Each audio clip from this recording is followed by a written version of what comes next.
Okay, thanks so much, everyone, for being here. We may have stragglers come in, but I think we're going to get started. So, welcome everyone to our virtual panel on the state and future of the sociology of religion in Canada. I'm really, really excited to have the panelists that we have. We've got four excellent scholars speaking today on the sociology of religion in Canada. This is obviously hosted by the Institute for Religion, Culture, and Societal Futures here at the University of Waterloo and St. Jerome's University. I am Galen Watts. I'm an assistant professor in the Sociology and Legal Studies Department at the University of Waterloo, and also an associate director of the Institute. So I don't have too much to say. I reached out to these four panelists some time ago asking if they could participate, and I basically gave them a pretty, simple set of requests just to sort of speak in whatever way they felt they'd like to about the state and future of the sociology of religion in Canada. And so that could be, addressing kind of the development of the field over time, the kinds of challenges that the field faces today, maybe the kinds of contributions that it could or does make to Canadian public life, and if they want to play the role of prognosticator, what the future holds. So they might speak on one or more or other topics. We're really excited. So we have four panelists. I'll give you a brief introduction to all four of them, and then I'll introduce them properly one at a time when they speak. So we have Laurie Beaman from the University of Ottawa, Jacob Legault-Leclair, who's actually based here at the University of Waterloo, but I believe is joining us from Montreal. We have Sam Reimer from Crandall University, and Joel Thiessen from Ambrose University. So really, really excited for this lineup. We're going to begin today. I'm going to have each of the panelists speak for about 12 to 15 minutes or so. I won't be, too strict with time. I'm sure everyone will try and sort of stick within that range. And so we're going to begin with Laurie. And so let me give Laurie a proper introduction. So Laurie Beaman is the Canada Research Chair in Religious Diversity and Social Change in the Department of Classics and Religious Studies at the University of Ottawa. Her interests include examining how non-religious and religious people can coexist in an increasingly diverse and complex world. The concept of deep equality, which she's known for, is an alternative to tolerance and accommodation in responding to religious diversity. And she's really interested these days in kind of reclaiming the idea of enchantment as a way to formulate our relationship with the environment and address issues of climate change and human and non-human animal relations. So without further ado, I'll pass it over to you, Laurie. Thanks, Galen. Thanks very much. I want to say first, congratulations on the Institute, the Institute for Religion, Culture, and Societal Futures. I don't have it quite memorized yet, but I already feel like finally sociologists of religion have a home, a space. So thank you so much for giving this to us and for working so hard to put the Institute together. So I think that bodes well for the future. So I'll start with that. What's on the horizon? Well, we finally have a place to meet, whether it's virtually, physically. I think the Institute will be able to be generous with intellectual support. I don't know about resources. I'm not going to presume to know that. But I think the other thing, too, is that as sociologists of religion, we all have an obligation to the Institute. I have not been paid to say this. They're probably as shocked as you are. But I do think that we have an obligation to support them so that we can get to know each other a bit better. Now, what Galen didn't say is they did circulate a few questions. So I took their questions seriously. I'll try to answer them all. And Galen, you can feel free to interrupt me if I go over time. I do have a few notes, but I don't have a formal presentation. I did also want to thank my fellow panelists because I had the benefit of just seeing a few of their notes beforehand, and hopefully we won't overlap too much, but maybe reinforce where reinforcement is necessary. And I wanted to just start with the greatest challenges that we face as sociologists of religion. And I think we don't necessarily know each other as well as we should. And that's partly a reflection of our lack of space, a place to gather, our lack of a distinctly Canadian association for the sociology of religion. And then I told someone I was going to tell war stories, which is always what more senior scholars do. That's really annoying. So I'm hopefully not going to be annoying.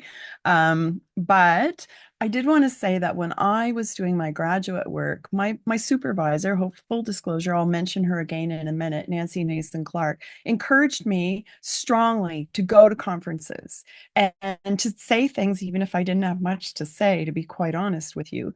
So we would go and her students, we'd go and we'd start with, here's what I'm going to do, rather than what we'd already found. And we were going to conferences like the Association for the Sociology of Religion and the Society for the Scientific Study of Religion. And those audiences are very compassionate, generous audiences who really felt, I think, an obligation to nurture us as young scholars. So I want to just put that on the table in terms of challenges to where we are as sociology of religion. I know that we all mentor more what we might say emerging scholars and also encourage each other, but I think getting to know each other is really important. I will say too that the senior scholars who were at those meetings, the senior Canadian sociologists of religion, some of whom I will mention explicitly in a second, they were very good about organizing a dinner. And so they would organize a dinner and we would all go out informally and meet up at whichever restaurant they chose. Oftentimes they'd pay too, which was a real bonus. But it was a lovely collaboration of senior scholars, mid-career scholars, and junior scholars. We all sat at the table together, laughed, and that way we built a network. And the senior scholars were incredibly generous to us as junior scholars. And I think that maybe we need to think about how to do that. I name it because I don't see it happening as much any longer. It was simply a way to build that Canadian network. And it was explicitly a dinner for the Canadian sociologists of religion. Every once in a while, we'd let someone like Jim Beckford sneak in as an honorary Canadian, but mostly it was Canadian. And I was glad for that group and certainly built my scholarly network around that. Galen, you mentioned though something in the Institute opening that I thought was really important, and that is the undue, and this is another challenge, the undue influence of American sociology of religion. And I want to say, another war story. I asked a senior sociologist of religion once. I think I was feeling particularly frustrated at this meeting. I don't remember which one it was. And I said, can you talk about sociology of religion in the United States without mentioning Parsons, Durkheim, or Bella? And he said, no, you can't. Because there's no appetite for a kind of more critical sociology of religion in the US. Now, I don't know that that's entirely so. But I do think that we need to be aware of the fact that sociology of religion in Canada does and should look a bit different than it does in the United States. That's not to say that we shouldn't use American theories and American thinking, but I do think there's something unique about the sociology of religion in Canada. And I think it's a real challenge for us to maintain that distinction and to articulate it. So I want to put that on the table as well.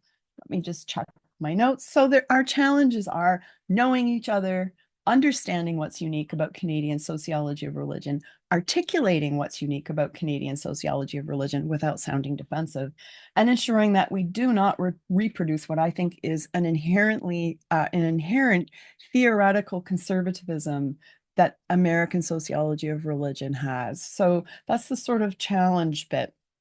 Now, we were also asked maybe to reflect a little bit on the history of sociology of religion in Canada and its current state. I want to start by saying sociology of religion has never had a really big place in sociology in Canada. It's always felt a little bit marginalized. When I was starting out looking for my first tenure stream job a few years ago, I had to sell myself as a scholar of deviance and criminology. I also had those as areas of expertise and sociology of law, and I still pull on the law stuff. But really, I have no interest in deviance or criminology. But I had to be able to teach in those areas because there were no positions in the sociology of religion. There are still no positions in the sociology of religion, or very few. If you have one, you're very lucky to have one. And in fact, that's why I ended up going to the University of Ottawa, because I'm in a Department of Religious Studies and Classics. I'm trained as a sociologist of religion, but I wanted to be with people who thought about religion all the time, who think about it, who reflect on it, who think about what it does in society, what it is, etc. And so that was for me a golden opportunity to do that, because the departments I had been in, while my colleagues were lovely, in fact, Reg Bibby was one of them at Lethbridge, really weren't that interested in sociology of religion, and in fact wondered what a perfectly good feminist was doing even thinking about religion. So we're sort of always marginalized. But I do want to say that there's a long history of sociology of religion in Canada, and I want to name some names. And I want to name names because I think that it's a little bit too easy to forget some of these people. Some of them are retired now, and I want to just name them and just highlight a little bit about their accomplishments for those of you who might not know them, or just so we can collectively remember them. Many of them are still alive, so this is not a memorial service. Nonetheless, I want to mention William Stahl, who was at University of Regina. He was a leader in implicit religion, and he wrote a book called God and the Chip. And he was a path breaker and a really broad thinker. He was also the external examiner on my thesis, by the way, full disclosure. And I think he trained with Bella, but he was an amazing scholar. He's retired now and quite far from thinking about writing, but he does occasionally attend some of the events that we host. I want to mention again Nancy Nason Clark. She was amazing. She was a great supervisor, but she also changed the world in terms of how evangelical churches respond to violence against women in churches. She pushed and pushed and pushed and shifted things dramatically. So she made a difference in the real world. Reg Bibby, and I know that a couple of you are going to talk about Reg again. I think, Joel, you're going to talk about Reg, and Sam, you'll probably talk about Reg a little bit because you've used Reg's data. Reg was my colleague, as I mentioned, at the University of Lethbridge, and he's very well known for his Project Canada's data set, and also he again had lots to say about rational choice, the circulation of the saints. Now, I have my own thoughts about some of Reg's theories. I think he was way too optimistic, and maybe that was not such a good thing. I think it is why sociology of religion did not pay enough attention to religious decline, and particularly the decline of Christianity in Canada. Nonetheless, I think he made an important contribution and has made an important contribution. And I do want to mention that I was very grateful for Joel and Lauren Dawson's critique of Reg's work at one point. I thought it was an interesting dialogue, so I'm grateful to them for that as well. Chris Holland, who was a pathbreaker again on religion online and online religion. He's in sociology at Dalhousie University. Susan Palmer, if you know Susan, an amazing researcher. New religious movements is her thing, and she's internationally known. So again, a pathbreaker in this area of sociology of religion. With some high quality scholarship. Sam, I did want to mention you because you did some early work on the comparing American and Canadian evangelicals. Your continuing work, Caught in the Current, is also an exemplary contribution, but your early work really attracted my attention and made me think we need to think about these differences. And so you're quite good at articulating what is distinct about the Canadian culture, but I suspect also that you're good at articulating what's unique about Canadian sociology. So I'm looking forward to hearing your comments today too. I want to mention also Michael Wilkinson. I'm going to stop soon. Michael Wilkinson, not stop, but stop my list on Pentecostalism. Peter Beyer, of course, on globalization. And again, full disclosure, Peter's a longtime collaborator and friend, but he's made an incredible contribution wherever I go in the US, Australia, the UK. People know who Peter is, and they know his theories. So he's made an amazing contribution again to sociology of religion.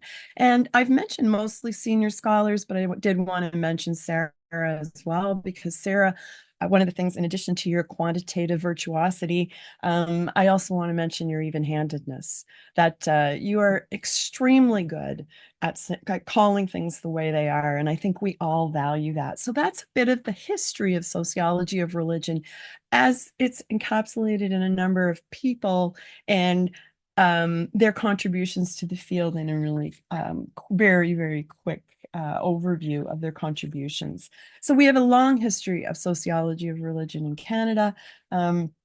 And I'm going to get to sort of an omission, a gap in my list in a second. But first, I want to talk a little bit about contributions of sociology. And I think sociology of religion can contribute all kinds of things and does contribute all kinds of things, including insights into world conflict, which is something we don't hear our own voices on often enough, I think. There are others who have lots to say, but I think we can contribute in that area. The causes and solutions of the environmental crisis. It's always astounded me a little bit that we don't have more to say about the environment from a sociology of religion standpoint. As some of you know, I've tried to do a little bit to remedy that, but just very small contribution in that regard. Responses to global pandemics. How can we possibly understand those without bringing in sociology of religion? The rise of nationalisms, but yet the study of religion, and particularly sociology of religion, I don't think is seen as essential to understanding social histories, presents, or futures. I can't tell you why that is, but we can think about that a bit together. What can it contribute specifically? Understanding history and the present is to understand history, and to understand the present is to understand the future. Um, and not necessarily to predict it. And I think that's what we bring to this. If I can say it in a very short, succinct way, hopefully, we offer an evidence-based understanding of religion and in society and how that matters. And that's, I think, what we do best. So, how might sociology of religion need to change in light of current realities, which was another question. We're living in the midst of an incredibly significant social transformation in Canada, and so are a number of other Western democracies in all kinds of ways, but particularly in relation to religion. We see an increase in religious diversity, but we also see an increase in the number of people who say they are not anything at all. So they're religiously unaffiliated, and this is a major shift. It's a profound shift that I think doesn't necessarily get the attention that it needs or deserves. Um, we've shifted from Christendom to a multicultural, diverse country, and that shift is important to map and to talk about. And of course, again, my self-interest here, non-religion is an area that needs to be explored by, I think, sociologists of religion. I think we're uniquely equipped to explore it as well. There's still a need, this is a second sort of change, a need for greater intellectual mobility between French and English scholars, and this was a gap that I just alluded to. I'm grateful to my Quebec colleagues for their patience with me on this, their patience with my horrible French, their patience with my intellectual limitations when it comes to understanding some of the histories, the intellectual history that some of my French colleagues bring to the study of religion in Quebec and in Canada.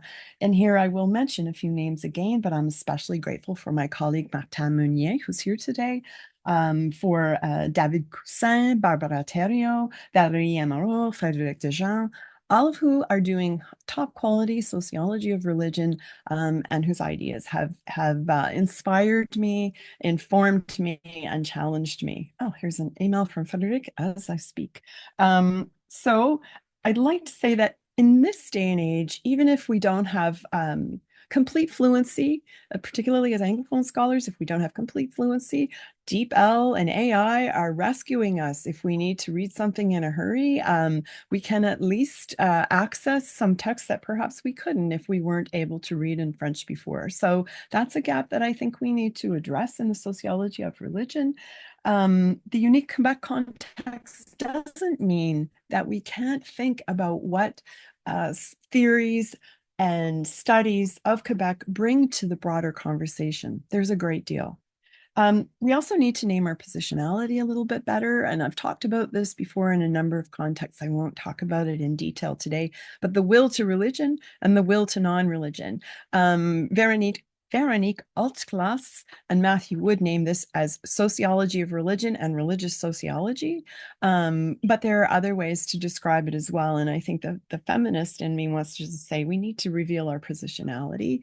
That doesn't mean we need to put religious or non-religious confession on the table, but we need to be aware of what that is when we're doing our research, so as not to be hoping that every sign of spirituality means everybody is really religious and every lapse in attendance means that you're not really religious at all. So I'll say nothing more about that at the moment. We also need to attend to decolonizing the sociology of religion, listening especially to our Indigenous colleagues. I think there's very little done on Indigenous religion, spiritualities, and knowledges, and that needs to shift as well. We need to also look for sociologists of religion in unexpected places. I trained, as I mentioned, as a sociologist, but I'm in a department of classics and religious studies. And religious studies departments are full of social scientists of religion and sociologists in particular. And I think that drawing those colleagues into conversations and allowing them to identify as sociologists of religion will only enrich our field. Also looking for sociologically minded scholars. Of course, I'm sure most of you are familiar with Leaving Christianity, Brian Clark and Stuart MacDonald's book. And I think that's one of the greatest contributions to our understanding of Canadian, of religion in Canadian society, and particularly the shift away from Christianity, to be published in the last decade or two, or maybe even ever. I'm a great fan of that book, but they bring a particular sensibility beyond their training as historians to that. And I think looking for those alliances and those ways of having cross-disciplinary conversations is important. And I know these are things that many of you already do, but I think it's important to name them, and this is my opportunity to do so. And I think we need to become better at articulating what we do that's unique. As I said, we do have, and we do evidence-based understanding of religion and society. I think it's important to talk about why that matters. We bring methodological rigor to our study, and I think it's important to articulate that. And whether those are quantitative or qualitative methods or both, it's important to name those because they give our research credibility. The future of the field. So again, I've already done my plug and an endorsement for the Institute. I would suggest maybe that the Institute could actually have a registry of sociologists of religion in Canada. That would be so nice, with a little bit of a description of what we like to think about and maybe what we might consider thinking about if people asked us to.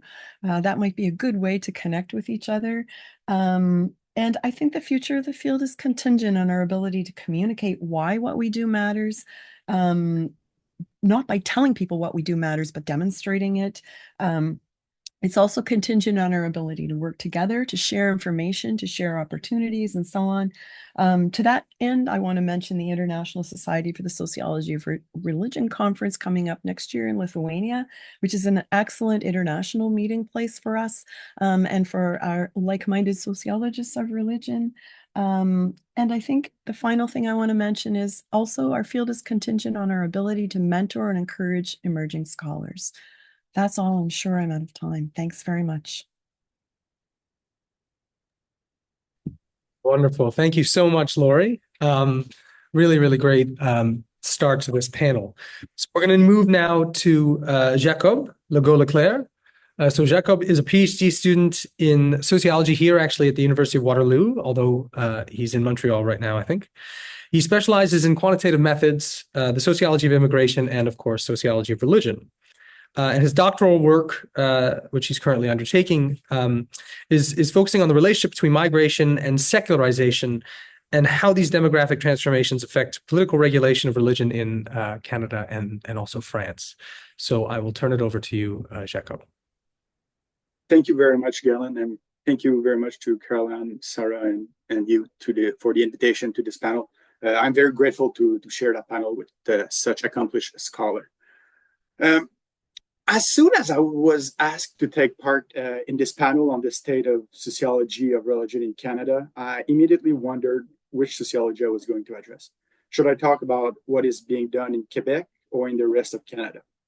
Since I'm always on the fence of both the English and the French traditions, I wondered if I wouldn't be more appropriate to focus on one over the other in order to be more accurate. But as I thought about it, I realized that my position between the two fields was more of an asset than a disadvantage. Having access to both traditions brings a unique perspective that comes from both inside and outside. This position led me to reflect on how widespread this was in the Canadian study of religion at large. Are these two linguistic and cultural traditions isolated? Are we faced with two solitudes? Or are there bridges between the two cultures? While exploring this topic, I quickly came across an edited volume titled Sociology of Religion, National Tradition by Blasey and Jordan. This book looks at the history and evolution of sociology of religion in 13 countries. It includes chapters on United States, Great Britain, France, Germany, Japan, and so on. To my surprise, I found 2 chapters devoted to Canada. The first one is on the sociology of religion in French Canada by Martin Meunier, and the second one by Michael Wilkinson on the sociology of religion in English-speaking Canada. Although perhaps anecdotal, the need to devote 2 chapters to Canada reflects either its unique nature or the clear division between the 2 traditions. According to my research, there's a little bit of both. First, there's a French-speaking field of sociology of religion in Quebec, which is inherited from Quebec Catholicism, as well as being closely tied to its cultural history. In the year leading up to the Quiet Revolution, religiously driven sociology played an important role, with many members of the Catholic clergy contributing to its development. French language sociology also drew heavily on what was being done in France and Europe, and connections were then forged from the very beginning of the discipline. The years following the Quiet Revolution were characterized by a decline in religious practice and a rapid secularization of the society, as the state took over many of the social functions previously fulfilled by the church. Sociologists of religion in Quebec then turned their attention to many new themes, such as the dynamics of disaffiliation, religious diversification, secularization, laicite, the place and the role of religion in school and the state apparatus, etc. Throughout its evolution, Quebec sociology of religion has always remained closely tied to the province's social issues, culture, history, and transformation. In English Canada, the emergence of the sociology of religion also followed its own logic, reflecting its historical Christian culture and the main theme of the field. But as Wilkinson puts it, the Canadian field has always had to try to find its own singularity between the American and the European fields. Perhaps it's the culturally distinct theme and the historical path of the 2 solitudes that have kept them further apart than what they could have been. In any case, however, the gap still seems to persist in many publications, and the cultural identity of each field seems to be at play here. In order to assess the depth of the penetration of the French and English-speaking field of Canadian sociology of religion, I will measure the use of French references in the research article published in the journal Studies in Religion, Sciences Religieuses. Created in 1971, this is the only bilingual Canadian journal specializing in science of religion. From the beginning, one of its goals was to be representative of all of Canada and its evolving religious landscape. This meant dealing with the wider range of religion and opening up for the study of religion beyond Christianity. It also meant bringing the 2 linguistic communities together in the same scholarly conversation. In 1971, in the first issue of the journal, the French-speaking editorialist Michael Campbell wrote that Sciences Religieuses will henceforth be a bilingual, ecumenical, and multidisciplinary journal. But while these ideals were firmly established at launch, they were not to be taken for granted. In 2011, in a paper reviewing the first 40 years of the publication, Michel Desjardins wrote, "Yes, linguistic and cultural differences were addressed from the start, by including articles in both French and English, editors, and so forth. But the number of French language submissions frequently lagged, and the imagined conversation between Francophone and Anglophone scholars rarely materialized." This observation, which was already grim in 2011, prompted me to investigate the situation 13 years later. Thus, I analyzed each of the first issue of each year from 2000 to 2024 to see if the role of the French language was significant in the overall reference of the journal. So I will show you a graph representing the share of French reference in each of the reference lists for that journal right now. I'm sharing my screen. Can you see it? Yeah. So let's note that this is an exploratory analysis. And to have the full picture, I would have to analyze every of the 4 issues of every volume. This is the first issue of every volume. So this is a total of 148 articles representing over 6,600 references. So looking at this data, it led me to an important but far from surprising conclusion. From the 101 English article, French language article references accounted for only 2.9% of the total citation. As for the 47 French language article, 45% of references were in French. This low proportion of French references in English works raise the question of scientific relationship between the two linguistic communities. Is there really a scientific conversation? Is there a mutual reading and understanding within the research community? If anything, this data seem to show an imbalance in the relationship between the two communities.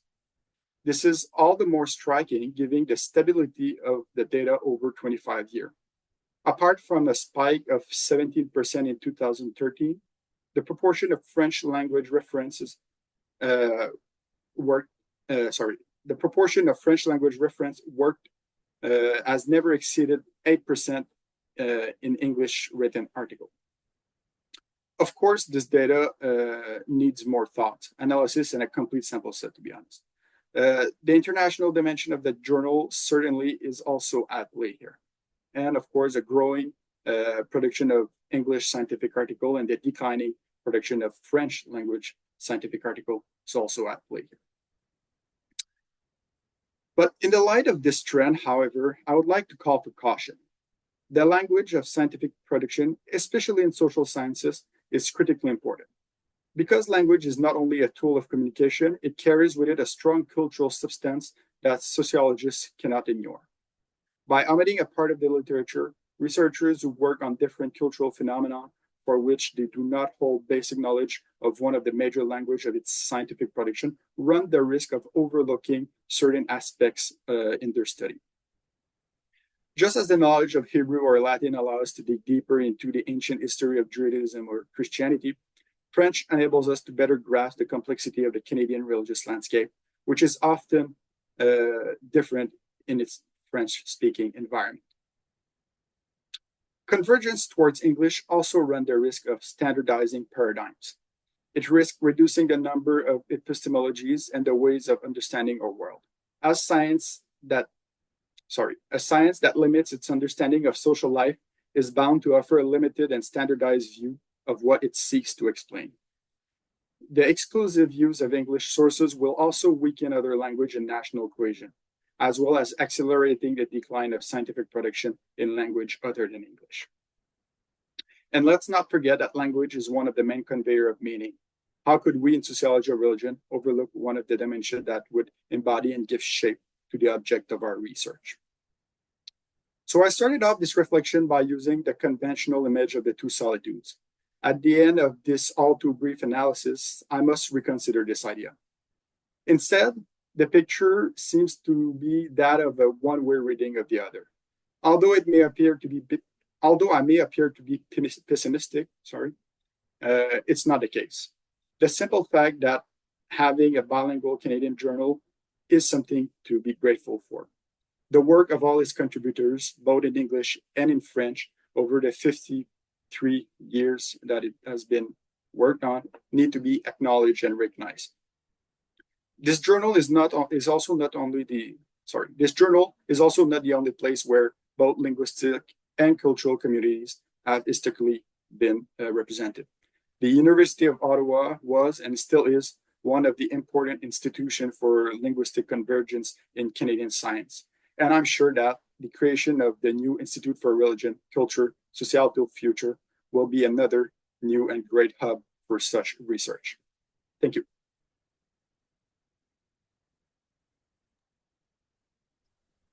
Thank you very much, Jacob. That was fantastic. A really wonderful perspective, actually, insightful. Let's move now to Sam. So Sam Reimer is a professor of sociology at Crandall University. His research is in the sociology of religion, particularly evangelicalism in Canada, Britain, and the US. He's done projects on political tolerance of religious North Americans, the social attitudes of evangelicals in Canada and the US. In his most recent book, Caught in the Current, British and Canadian Evangelicals in an Age of Self-Spirituality was published last year by McGill Queen's University Press. All right, to you, Sam. Thank you, Galen, and thank you for the previous two presenters. I thought it was really helpful, your perspectives. And there will be a little bit of overlap here, and I suspect for Joel as well when he has cleanup batter here at the end.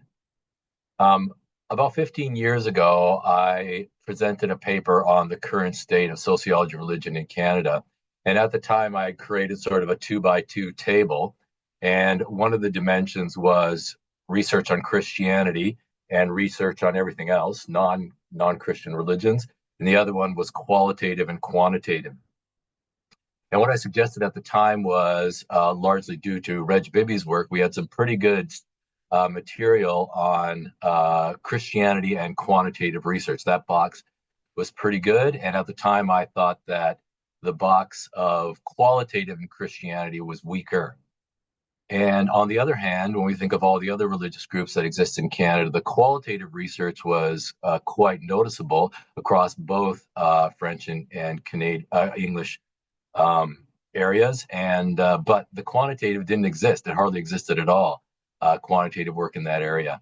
So I'm going to reflect a little bit about what I think has changed over the last 15 years. I believe that was in 2008 when I presented that paper. And then a little bit about where I think we still need to go. So at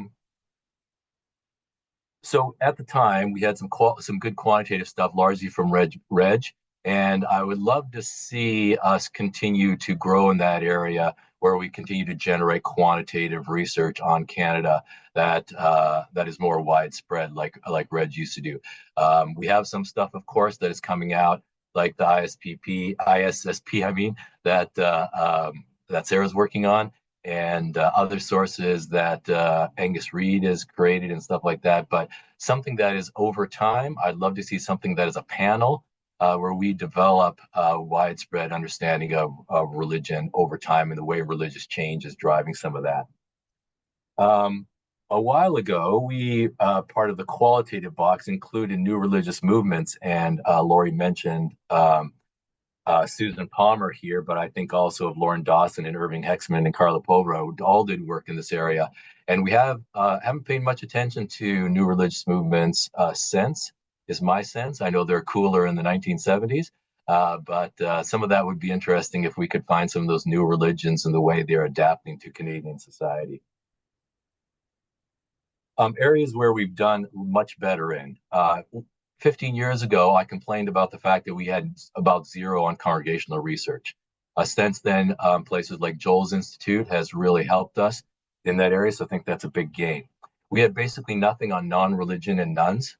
And since then, Sarah's work and Laurie's work and Joel's work and other people's work have really upped that. So I think that's great as well.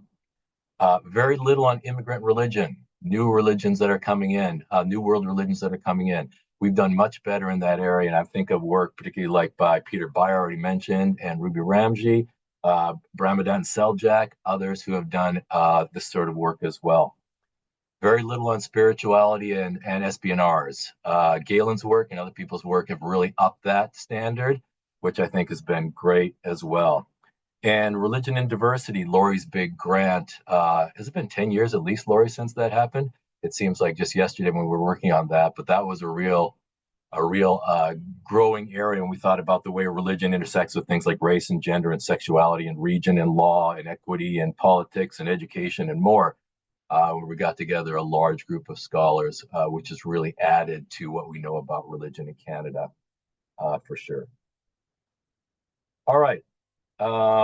Where could we still make gains, in my opinion? I mentioned the quantitative research area. Love to see something that would continue in that area, and I know that takes a lot of money. But could we do some quantitative research now, particularly on minority religions? I think we can do that. We have some huge panels out there. Yeah, Sarah's saying we need a real big sample, but we've got some really big panels out there of 20 to 50,000 Canadians. Surely we can pick out enough Muslims that we could say something interesting about Muslims from a panel that large. So I think we have some of the resources that would allow us to do that now and focus on some quantitative findings of minority religions in Canada. we've been talking about this. I've talked with Joel and others, but love to see a representative sample of congregations in Canada. We've got pieces here and we've made gains, but still some sort of NCS like they have in the US with shaves, something like that would be a real gain for us to understand institutional religion in Canada. Immigrant religion. Love to see more work on immigrant religion. If 95, somewhere between 92 and 97% the last few years of growth in Canada, of population growth in Canada is due to immigration. And it's pretty much going to be dominant in the future, in spite of a little decline here in the last few years. And we have one of the highest proportions of immigration in the world, in especially the Western countries. And if 1 in 4 Canadians are religious, are immigrants, and immigrants are more religious than the rest of Canadians, then we need to attend to that. We need to think more about, and there has been some work here, I totally got it, but I think we need to attend more about how immigrant religion changes across generations, the way they adapt or not to Canadian society.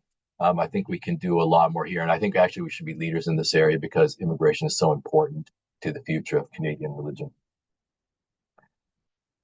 Challenges. I think Joel's going to say a little bit more about general ignorance about religion in Canada, so I'll leave that to him.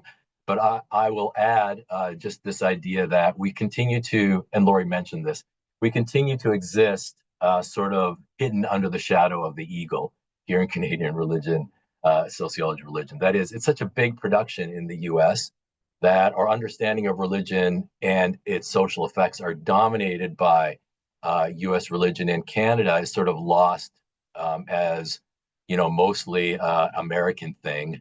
And so people make assumptions about religion based on American information because that's about all that's out there, which is not necessarily true.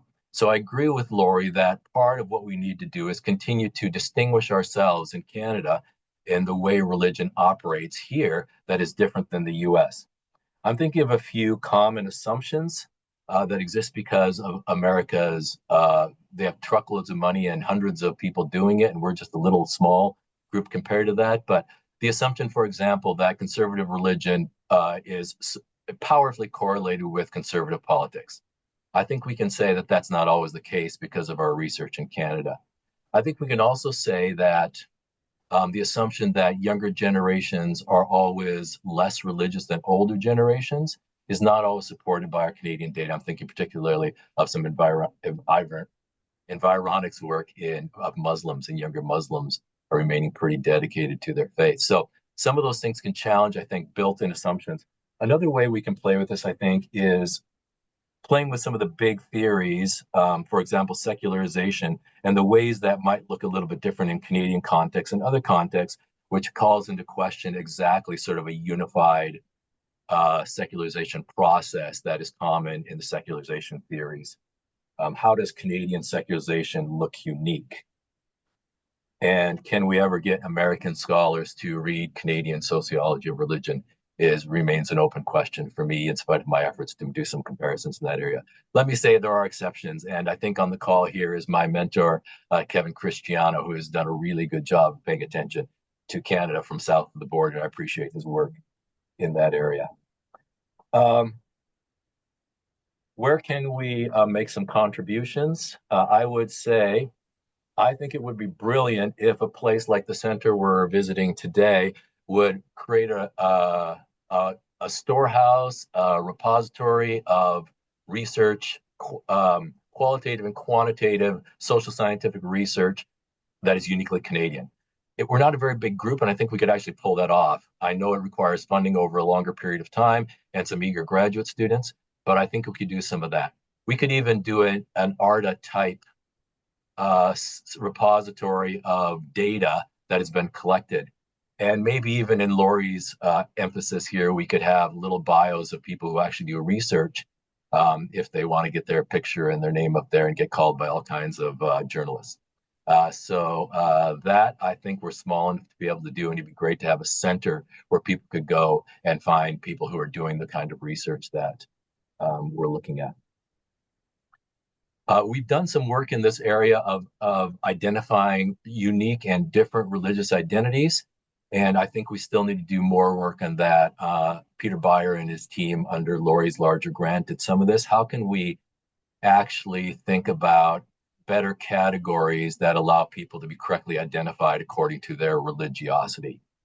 And we need to help Stats Canada in this area particularly. But we need to think about things like people with multiple identities. We need to think about ways in which people define their own identities and ways that we can get them by asking open questions like, how would you define yourself religiously? And start from there and try to find some good streams and where we can actually figure out how to do that. So lots of other things I could say, but thank you very much and look forward to what Joel has to say now. Thanks so much, Sam. A lot of really interesting, provocative ideas there. Thank you. Okay, our last, certainly not least, our panelist, Joel Thiessen, professor of sociology at Ambrose University and also director of the Flourishing Congregations Institute. He has authored or co-authored 5 books, including The Meaning of Sunday, The Practice of Belief in a Secular Age, and co-authored with none other than the Institute's director, Sarah Wilkins-Laflamme, None of the Above, Non-Religious Identity in the US and Canada. I'll pass it to you then, Joel. Great. Thanks, Galen. I don't know if Sam or Laurie will appreciate the next thing I'm about to say, but it was probably 20 years ago when I started grad school at SSR and was at the conference in Rochester. And I think Sam, he took me for a lunch. I think we went for Chinese food and was super helpful in helping me think about distinctions between public and private religion as I was working on my MA thesis at the time. And then Laurie, I met you at that conference as well. And I recall you taking time out just to field my questions and ponderings about the discipline. So as much as you have spoken of the importance of that today and others who have paved the way, if you will, for you, both of you have done that, which feels terrifying to say now for me 20 years later from those first conferences as a grad student. And now I'm the one organizing dinners for Canadians at SSR, which also is very unnerving, though I must have missed the memo on picking up the tab. So I'll need to make note of that moving forward. It is a growing group, which is fantastic. But it's good to hear from each of you and fellow panelists today. I'm going to play cleanup batter, and so I've got lots of things I've prepared, but I'll fill in a few gaps along the way. There's been reference. So let me just talk about the history of sociology of religion in Canada. I mean, most of us, if not all of us in this conversation, will be aware of Reg Bibby's work and what we call the Gods series, if you will, several books from the late 80s to relatively recently on fragmented gods and unknown gods and restless gods and beyond the gods and back and resilient gods. And what's interesting, Laura, you referenced sort of our interaction with some of his data analysis, et cetera, and there certainly are mixed views on that. But I would say one of the biggest contributions is it's given us a platform to think carefully and seriously about the state of religion in Canada and how we theorize and explain that data. And my own graduate work and some of my earlier work was very much premised on a critique of some of the interpretations of his data. But what always stood out to me, and I don't know if it surprised me, I didn't know much better in grad school, was that he was very willing to engage me and like meet up after conferences or different talks and stuff to talk about those criticisms. And then we've engaged some of those things publicly. And I think that's been a real testament and gift to the discipline more generally, that we are committed to the scientific advance of knowledge and learning and looking at the empirical data and how do we best explain that. And so Bibby's contribution has been quite significant in this regard. And I was just on his website this morning, and I'd encourage you to check it out. He just retired a couple of years ago, and he has a link there where he kind of reflects upon his career and contributions to the discipline and what he hopes others will do moving forward. So I think it's a valuable thing to check out on his research. So I'm not going to say too much else about kind of the history of the discipline. I think my colleagues have captured many great things there. Maybe two things that haven't been specifically noted, where there's maybe some research that's been done, is related to teens and young people. I mean, Reg has certainly contributed to that, and others have relative to religious traditions outside of Christianity. So Peter Byer, Ruby Ramji, and so forth. I've looked at some of these experiences. Sarah's recent book, of course, has looked at some of these things. Some of the folks through the Evangelical Fellowship of Canada, who I know are on this call as well, have contributed helpfully to some data and research on what we know about children and teens and the role of religious groups and religious transmission and so forth. And so I think there's some really good Canadian work that's happening here that's contributing to our understanding of these generational transmissions of religion and non-religion and so forth. I think the other area, Laurie briefly picked up on this earlier on, is the absence of really good sociological study on Indigenous spirituality, both in the historical telling and retelling of this among sociologists, when we think about the arc of different topics that sociologists have explored. But I think there's really good opportunities in this present moment in time to even spend time looking at how Canadians view the TRC, for example, and the ways in which groups are or are not engaging that, whether in my own interest of congregations, there are some groups that are really committed to engaging the TRC and some of the calls to action and so forth. And it would be helpful to do some both quantitative and qualitative research to understand why groups are or are not engaging the calls to action in various ways. What does that tell us about social norms, social assumptions, different boundaries that groups draw and so forth within society? So it's a bit of an opportunity, I would say, for us at this point in time. In terms of the challenges or barriers we as sociologists of religion face in Canada, I think one of the central things is in a progressively secular environment is just getting people to care about religion at all. And this includes many different facets of Canadian public life. Sociology departments, this has been referenced, it's very rare to actually find sociologists of religion. And when they retire, very rarely are they being replaced with others with expertise. And so what a gem we have at University of Waterloo in the area there to have three right within this context is remarkable. And we see sort of the fruit of that with this institute, where you can see the kind of collaboration that comes about in this regard. Lack of funding, right? There's this ongoing question of, well, why do we need to pay to find out stuff about religion or non-religion? Isn't religion dead? Aren't we a secular society? Sort of these naive assumptions at a broad level. That makes it a challenge then for scholars here in Canada to actually study this topic with methodological rigor that we need to provide some representative samples and these kinds of things. This is a challenge even for students to take courses on the topic of religion, to even know that they should think about these things.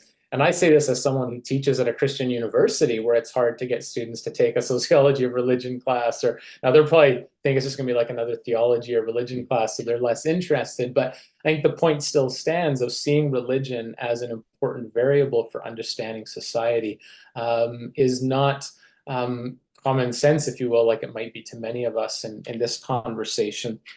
And then the general public, even just media coverage of religion, to give any attention to it, and hopefully accurate attention to it if or when they do pay attention to this topic. So I think this is a challenge that we collectively confront, that it also may be an opportunity for us to more proactively engage some of those things. And I'll say more about that later on. Maybe the second thing I would single out as a challenge or a limitation is studies of religious organizations. And I don't mean just Christian congregations, even though I'm tied in with some of that, but looking at religious organizations across different religious traditions and non-religious tradition or non-religious contexts as well. How do these organizations structure themselves? How do they think about themselves? How do they draw boundaries or not relative to outsiders, sort of these insider-outsider dynamics? What are the social assumptions that come into play of how these groups see themselves? How do they recruit members? How do they handle when members leave their group, sort of role exiting and these kinds of things, I think are fascinating sociologically, but they tell us something about that kind of meso level of analysis that often we don't capture in that macro or micro level that I would say is more commonly present within our sociology of religion in Canada anyways. In terms of the contributions that sociology of religion can make, I want to focus my reflections on kind of the public discourse and self-understanding rather than the discipline in particular. I think probably the greatest thing that we can gift, if you will, to public discourse is just dispelling myths that people have about religion overall or specific religious groups within Canadian context. I mean, we have a fair bit of data, surprisingly so in Canada, on religious identities and beliefs and behaviors across religious and non-religious contexts. And I think that used properly, used wisely, presented in clear and articulate ways, can actually dispel all kinds of myths that people have about particular groups that are historically or even currently stigmatized within society, whether it's atheists, whether it's Muslims, whether it's evangelicals.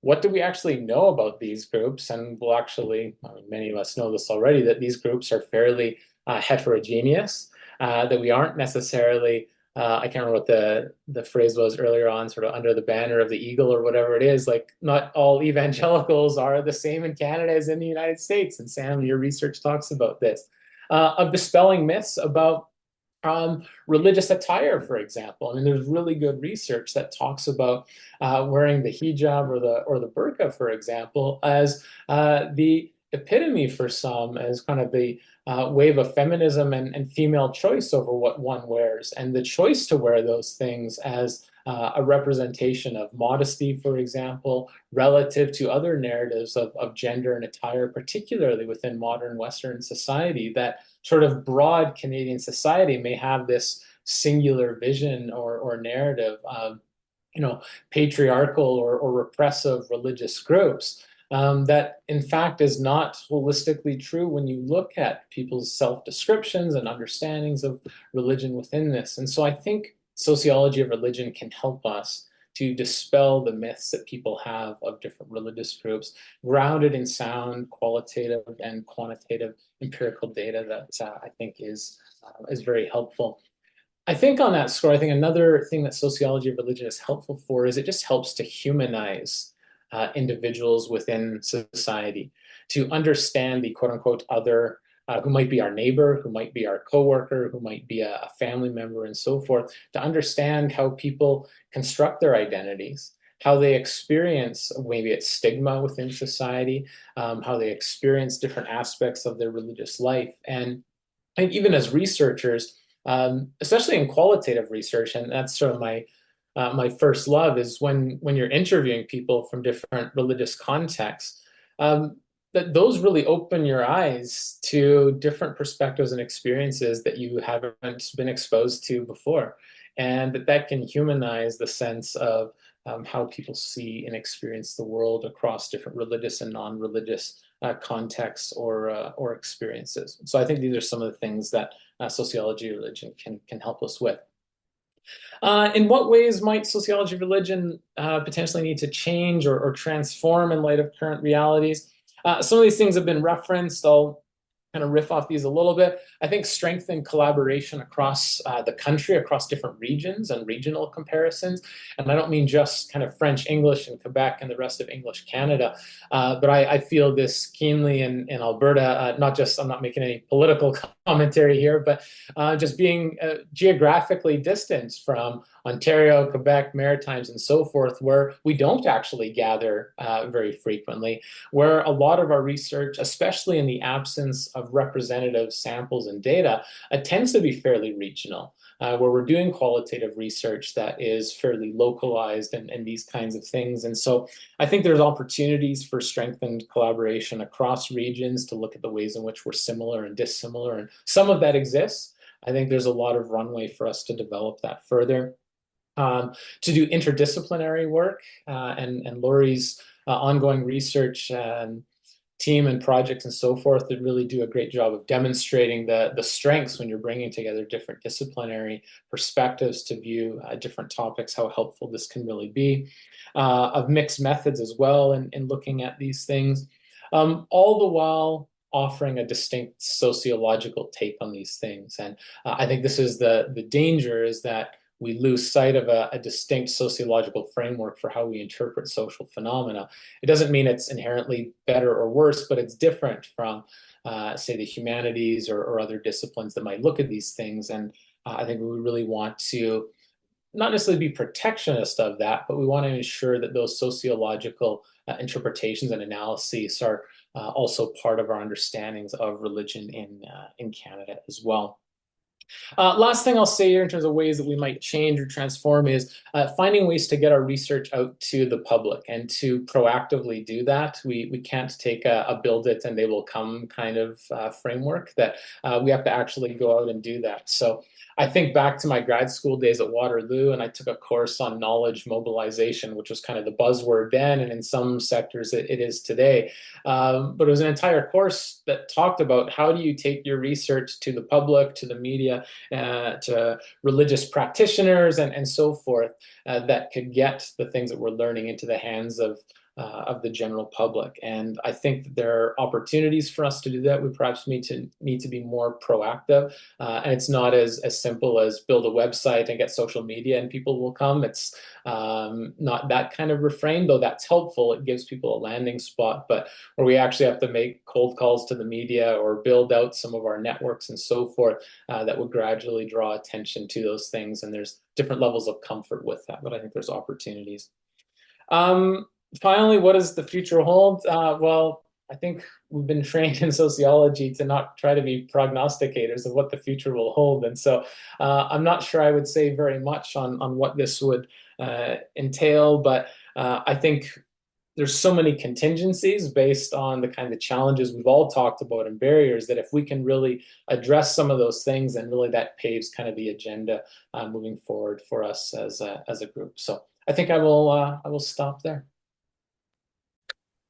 Wonderful. Thank you so much, Joel.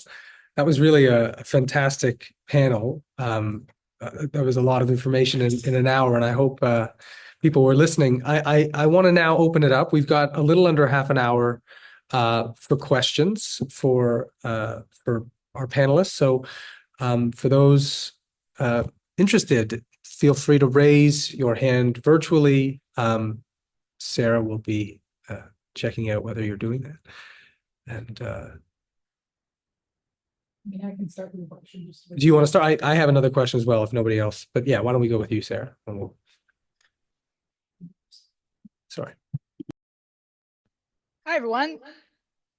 Yeah, thanks so much for all the great talks. Sorry, Galen and I are figuring out the audio because we're in the same room. Thanks to all four panelists. Really fascinating stuff. Reflects a lot of my experiences and thoughts as well.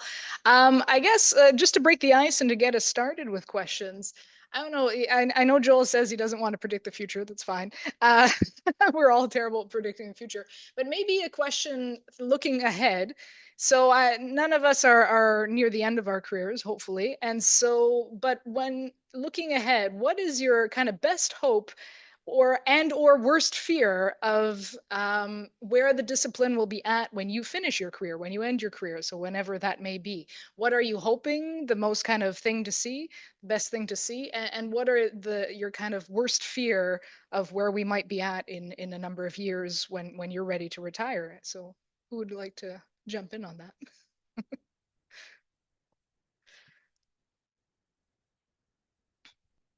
We have no takers. I feel like we should start with those closer to the end of the cycle. Oh, Joel. Oh, Joel. That's just That was to say, I'm not to you, Lori. It's okay. Oh, Joel. I'm gonna answer because Sarah just wants someone to respond so we can start the ball rolling. I'm kind of disgusted with the state of universities these days. Aren't we all? Particularly around the social sciences and humanities. And it seems to me that there's the possibility that they just sort of if we look at religious studies, which is just being let to sort of gradually lapse into oblivion, I worry about that for sociology as well. And not just sociology of religion, but sociology more broadly. So that's the worst case scenario. But the best case scenario is we're in the middle of a big trend toward downplaying the value of social sciences and humanities, and that's going to shift. And that all of a sudden, there may be a recognition that we can't all be managers, that some of us, society needs people who have insights about how the world works, maybe even about how religion works in society. That's my most optimistic. And so that it's really a trend and not a sort of fate, that social sciences and humanities will just disappear. So there you go.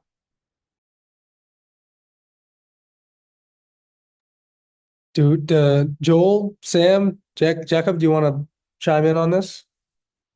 I'll just say I think the worst fear is that we don't have sociologists of religion because universities aren't hiring in that area, are not giving attention to the topic, because it starts with our courses that we offer to kind of build some knowledge and awareness of those things. That's probably the worst fear. I think best hope is that we have more funding for high quality social scientific research on religion that can enable us to move towards more of those representative type samples, those longitudinal surveys, etc. I think this is a big vacuum with Reg's recent retirement, and so I would hope that we could get there. I don't know how optimistic I am that we will get there for some of the reasons that Lori's rightly identified here, but I would say best case scenario would be good to see those things.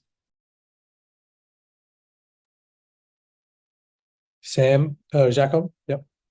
Yeah, I'd like to add a few things on that. I have more hopes than fears, and it's maybe because I'm at the beginning, and otherwise it would make sense to continue in that field. But I'm very hopeful for the amount of data that we have to analyze and to work on. One of the first things that drew me into the field of sociology of religion was to see how much there is to be done and how much we can do with what we have right now. Doing a lot of quantitative work, I see a lot of data set, a lot of census, Canadian large-scale surveys being used, but not being used at their full potential. So seeing a lot of opportunities, a lot of data that we can work with, and there's plenty of space for master students and PhD students to write thesis using novel questions that have been laying in the data set for years now, but that have been underused a lot. And also another thing that I'm kind of hopeful for is the use of technologies in translation and ways to get to know works of other people. For me, at the beginning of my let's say my scholarly journey, using tools to help me translate certain things was very helpful. So this is something that could really bring us together and facilitate the communication between the two solitude in Canada, let's say. So yeah, deep help and stuff like that, and panel like we have right now are a good thing. Yeah. Sam, did you want to add anything?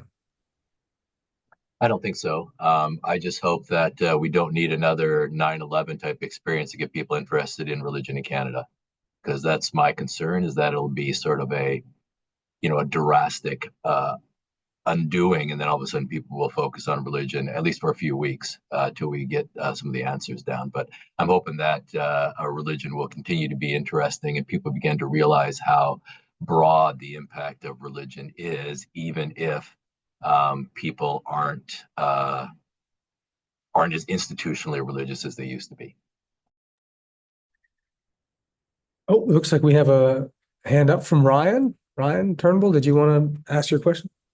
Yeah, thank you very much for this. This is very, very interesting. I work for the Anglican Church, and they issued a report a couple of years ago saying we would be dead by 2040.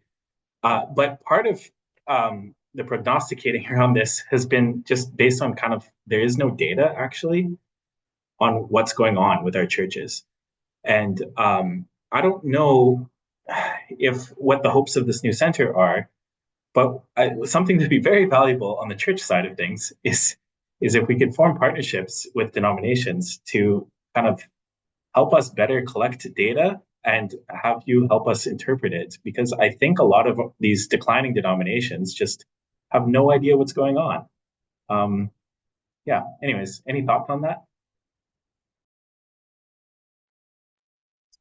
I suppose I should answer this as the director of the Flourishing Congregations Institute. So, I mean, you're right, Ryan. This is certainly part of the aim and objective of what we're trying to do. And part of the challenge within that, within denominations, is to actually provide some funding for that as part of those partnerships. So, I mean, all of us are all speaking and working with groups as well, but you need money to get higher quality data that can get to the very kinds of things that that you're speaking of. And so I think there's opportunities there. I think it's unfortunate that as groups are declining, there's sort of a need to fund those because there's a fear of becoming non-existent before too long. I don't think that's actually the case in the case of the Anglican Church or other denominations, though there certainly are significant declines there. So I think there's opportunities for that. I think the challenge, and now wearing my hat as a sociologist of religion, is when you have what I'll call special interest funders, if you will, is how that can impact the questions that are asked, what's not asked, how the data is interpreted, and maybe most importantly, how that data is presented. And I would say that that creates a bit of a tension point between funders and scholars then trying to do serious scholarly work that isn't necessarily jeopardized because of funder interests. And that could happen in any number of contexts. That's not just here, but for sure, it's a need. But I think that's part of the challenge as well here. Thanks, Joel. So we don't have any other questions, so I think I will ask mine. I wanted to pick up on something that, in some respects, all of you sort of touched on, but Laura, you touched on it directly. You had said that one of the challenges that Canadian sociology of religion faces is articulating what's unique.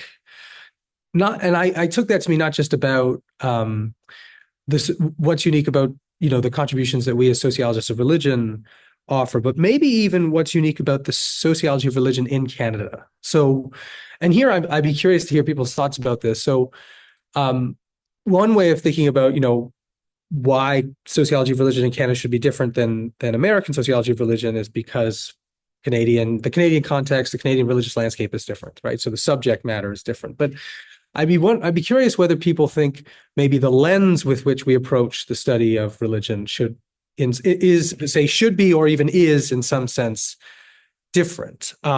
So for instance, when I tend to think about the European, broadly speaking, sociology of religion, I tend to think there's long been this focus on secularization. That's been kind of a key frame. More recently, you've had this frame of immigration. That's been quite recent, partly because of things that have been going on in Europe around immigration.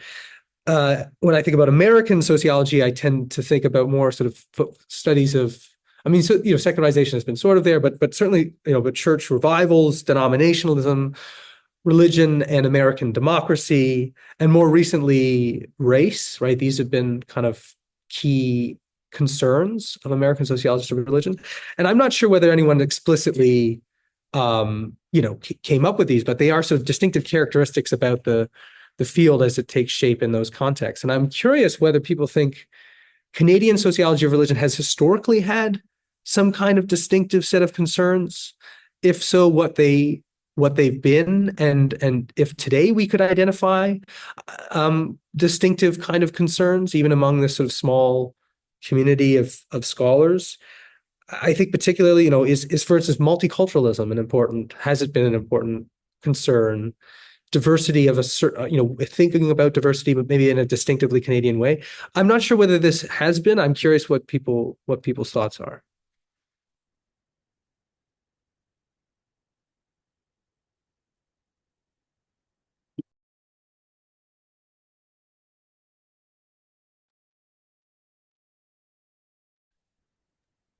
Okay, Galen. As you were speaking, the thing that was coming to my mind was multiculturalism, and I'm not sure that it has been the focus. I just was reading. I'm sorry, but I have to lift up my computer just to be sure I have her name right. Lydia Bean, which is a little bit dated now, but I read it in concert with Sam's new book. Just trying to think about, and to me, the question of how do we live well together, which is my central preoccupation these days. Looking at the ways that various religious groups and non-religious groups and people are buying into multiculturalism and what that means. And Sam's work addresses this a little bit. Lydia Bean's work addresses it. And I think it's been under researched. And I do think it is something that the whole diversity, multiculturalism, inclusion piece, I think may have a uniquely Canadian flavor to it that warrants further investigation. And Sam's earlier work on comparisons between Canadian and he's simply focused on evangelicals, but we can go beyond that, that group to focus on others as well. How do religions that come with migrants, people, how does that fit into that picture of multiculturalism or diversity or diversity and inclusion? So what's the bigger picture in that? So I don't know that it has been a unique focus. It kind of has been a little bit, but I think that it could be one of the uniquely Canadian bits that we might want to think a little bit more about, if that answers your question. I also want to make another comment while I'm on, and that is, Joel's mentioned that there's a limited funding for religion in Canada. I have to say that I have had a little bit different experience, and I admit that my experience is perhaps unique, but I do think that the Social Sciences and Humanities Research Council has a fairly has been generous, certainly with me, but I think there's a fairly big appetite for sociologists who want to think about social change and religion being a key part of that. I do think there is some budget there. And then the other thing I wanted to say was maybe we need to craft some new methods, to go back to the question that came from, I think it was Ryan, about how do we understand what's going on in congregations? And Joel, this is your area of expertise for sure. But I've been thinking a lot about citizen science and using the methods of natural scientists who are studying jellyfish in the harbor or whatever. Admittedly, congregational members are a bit different than jellyfish. Nonetheless, I think there are some things we might learn from the natural sciences and the ways in which they mobilize citizen scientists, citizens to participate in science in perhaps innovative ways. Maybe the new methods are called for that are perhaps not as expensive. Maybe, I don't know. I'm just throwing that out there, but this all goes to what's unique about Canadian sociology of religion. If I can add a bit to what Laurie's saying, I think one of the things that are different about Canada is, especially with this whole immigrant religion area, not only is it bigger, but it strikes me that Canadian, with its mosaic-y multicultural sense, is that the immigrant religion is changing the contours of even existing congregations to a greater degree than they might ever be in the US, because they have a much more of a melting pot kind of vibe. And so we're seeing even conservative congregational groups, denominations broaden in light of the fact that theology might be a little more charismatic or whatever else coming out from across the border, and the desire to absorb these groups, even if they often do start their own congregations and denominational structures. But it's interesting the way we adapt, maybe in ways that in places like the US they do not. And we change maybe in light of that. And I would add that the Indigenous focus in Canada is unique, even though there has been similar histories in both sides of the border. Almost the African American issue is the Indigenous issue north of the border. So in that way, we're also kind of unique in a slightly different focus on the race issue. Yeah, thanks so much, Sam and Laurie. I mean, the question sort of came out precisely out of, we've started this institute, and I've been thinking a little bit about, is there a distinctive, say, school of sociology of religion in Canada? And if there isn't, maybe, there should be, and we should think a little bit about what that would would be. You know, I come from a background in political philosophy. You know, there's a distinctive school of political philosophy, you know, Canadian political philosophy. It is deeply tied up with multiculturalism, and I do sometimes wonder if we should sort of think about something similar as social scientists. So I'm going to pass it though to my colleague Carol Ann, who I know has a question for the panelists.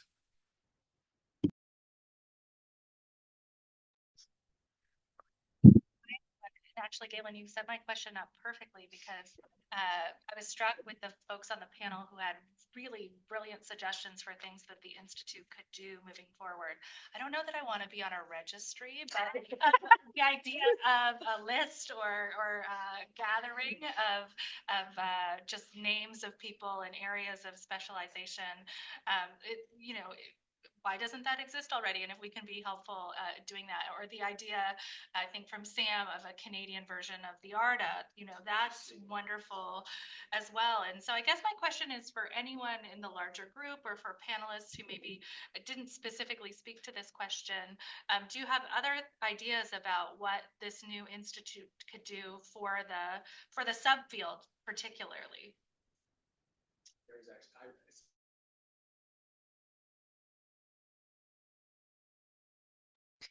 Yeah, just before you answer that, it looks like Dennis in the chat actually has a very similar question. It's perfect. Great minds think alike and maybe begin to answer Carol. So Dennis states, a suggestion and or request: it is possible for the Institute to maintain on their website a constantly updated bibliography of the sociology of religion in Canada and the organizations studying it and or providing data, such as some of the ones mentioned here today. Yeah, no, all great ideas. Does anyone else want to throw some ideas out that we will work on when we have time and more student support? And if any students would like to help us, you're more than welcome. It's a great question, and I think the initiative that you've started here is super helpful. I can envision a scenario where, as small as we are and as niche our areas of interest might be, that it can also be rather unwieldy and go in a lot of different directions. Like when we talk about sociology of religion in Canada, even though it's a narrow topic, it's still fairly broad, and we've sort of referenced a number of those sub-themes or areas of interest. So would want to think about how do we best present that information so it's not overwhelming to either the newcomer to the field or even those of us who've been around longer, where it's like, here's a long list of 200 publications and how helpful will this be to me on the other end? So just kind of giving thought to that, of the many sub areas of interest topically within that. So it's not so much guidance on what we could do, but it's more just kind of thinking aloud of cautions as how we could do that best to serve different folks. One of the difficulties of the idea of sort of keeping track of a bibliography is long-term funding. And since our funding is often for, SHRC funding is for a year or two or three, it remains difficult to sort of maintain that over a long period of time. Somehow the ARDA has successfully employed graduate students over multiple years. And if we could pull off something like that, where there's a longer term funding source, that would be brilliant, because I think that would allow us to do it.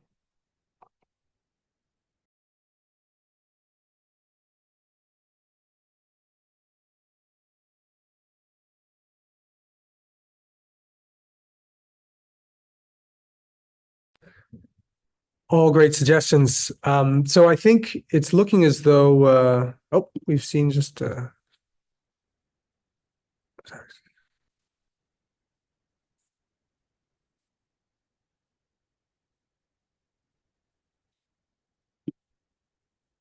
yeah, well, okay. So I think what we'll do, it's looking as though things are kind of naturally winding down, fewer questions.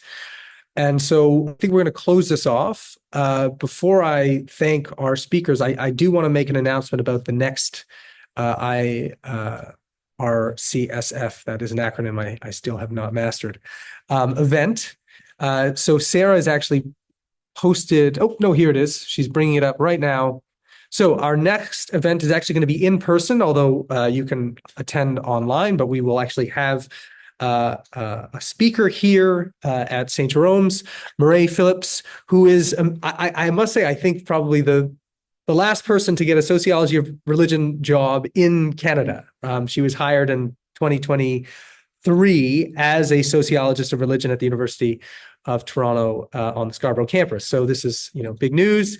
And her presentation is going to be on transnational politics of Christian persecution between the United States and Middle East. Really kind of innovative young up-and-coming scholar. And so we encourage you to either, if you're in the area, please attend in person or attend online. So having now made that announcement, I just want to give heartfelt thanks to our four panelists, Lori, Jacob, Sam, and Joel. Really fantastic. Really, really grateful to you for taking the time to speak. And thank you everyone else for attending. We look forward to seeing you at future Institute events. All the best. Bye.